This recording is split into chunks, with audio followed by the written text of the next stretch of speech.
Hello everyone, welcome to Thursday. Had a small down day today, only about 0.75% on the S&P 500.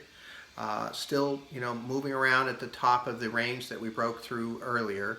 There is something significant happening. The S&P 500 is at around 2950 right now, and the 200-day moving average is right around 3000.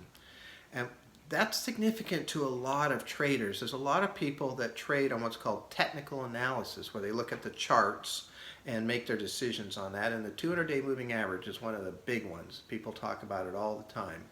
And so I suspect that as it gets close to that, we might see some selling, and if it gets through it, we might see some buying it and see some jump there. I'm not a big proponent of trading on moving averages. I know a lot about technical analysis.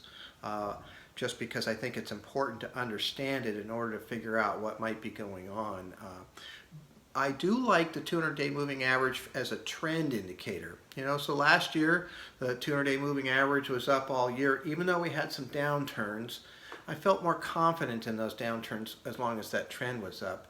And then this year, when the market turned down, in early, mid-February, by early March, the 200-day moving average had kind of confirmed that downturn by falling itself. And yesterday was the first day the 200-day moving average went up from this kind of U position. So that's a changing of trend. It takes a lot of movement to move a 200-day moving average. They take the 200 last trading days and add them together and divide by 200, and that's how they create that line. And so we'll see what happens. Don't be surprised to see it kind of have trouble getting through that 3000 range.